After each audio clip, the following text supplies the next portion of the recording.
ಗೃಹ ಸಚಿವರು ಯಾರು ಕೂಡ ಇಲ್ಲ. ಈ ಬಿಲ್ ಎಲ್ಲ ಪ್ರೆಸೆಂಟ್ ಆದಾಗ ಈ ಗೃಹ ಸಚಿವರೆಲ್ಲ ಕೂಡ ಇವತ್ತು ಬರ್ತಾರೆ. ಆಗ ನಿಮ್ಮ ನಿಲುವಳಿ ಸೂಚನೆ ಯಾರು ಇಲ್ಲ ಸರ್, ಯಾರು ಮಂತ್ರಿಗಳು ಯಾರು ಇಲ್ಲ. ಮಂಡನೆ ಏನ್ ಮಾಡ್ತಾರೆ ಅವರು? ಒಬ್ಬರು ಮಂತ್ರಿಗಳು ನೋಡಿ, ಯಾರು ಇಬ್ಬರು ಕೂತಿದ್ದಾರೆ ಮಂತ್ರಿಗಳು. ನಿನ್ನೆ ಅಲ್ಲೋ ಬೆಳಗಾವಿನಲ್ಲಿ ಬೆತ್ತಲೆ ಮಾಡಿ ಒಬ್ಬಳ ಮಹಿಳೆಯನ್ನ ತಳಿಸಿದಂತ ಘಟನೆ ಇವತ್ತಿನ ಬರ್ತಾ ಇದೆ. ಈ ತರ ನೂರಾರು ಘಟನೆಗಳ ಕಣ್ಮುಂದೆ ಇರಬೇಕು. ಬರ್ಲಿ, ಅಟ್ಲೀಸ್ಟ್ ಬಿಲ್ ಮಂಡನೆ ಮಾಡಕ್ಕೆ ಅವಕಾಶ ಕೊಡಿ. ಇದಕ್ಕೆ ಅಲ್ಲಗಳಿಬೇಡಿ ನೀವು, ಇದನ್ನ ಅಲ್ಲಗಳಿಬೇಡಿ ದಯಮಾಡಿ. ಇದಕ್ಕೆ ಅವಕಾಶ ಕೊಡಿ. ಶುರು ಮಾಡ್ತಾರೆ. ಇಷ್ಟೇ ಸಮಯ ಈಗ ಕಡ್ಡಾಯವಾಗಿ ಹಾಜರಬೇಕಾದ ಮಾನ್ಯ ಸಚಿವರುಗಳು ಮುನಿಯಪ್ಪ, ಸನ್ಮಾನ್ಯ ಕೆಜೆ ಜಾರ್ಜ್, ದಿನೇಶ್ ಗುಂಡ್.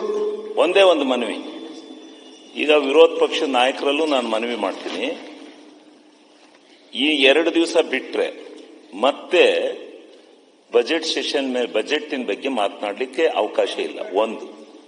ಎರಡನೇದು, ಇಲಾಖಾ ಬೇಡಿಕೆ ಚರ್ಚೆ ಯಾವಾಗ್ಲೂ ಸಪರೇಟ್ ನಡೆಯುತ್ತಲ್ಲ. ಈಗ ಇತ್ತೀಚಿನ ದಿನಗಳಲ್ಲಿ ಇಲಾಖಾ ಬೇಡಿಕೆ ಚರ್ಚೆನೂ ಅದಕ್ಕೆ ಅಡ್ಜಸ್ಟ್ಮೆಂಟ್ ಮಾಡಿ ಹೇಳಿ. ಈಗ ಎಲ್ಲಾ ಸದಸ್ಯರು ಈ ಇಲಾಖಾ ಬೇಡಿಕೆ ಚರ್ಚೆ ಮತ್ತು ಬಜೆಟ್ ಮೇಲೆ ಭಾಗವಹಿಸ್ತಾ ಹೋದ್ರೆ, ನಮ್ಮ ಕಷ್ಟ ಸುಖಗಳನ್ನ ಹೇಳ್ಕೊಂಡ ಹೋದ್ರೆ ಯಾವಾಗ ಹೇಳ್ಕೊಳ್ಳೋದು? ಆಯ್ತು, ಯಾವಾಗ ಹೇಳ್ಕೊಳ್ಳೋದು?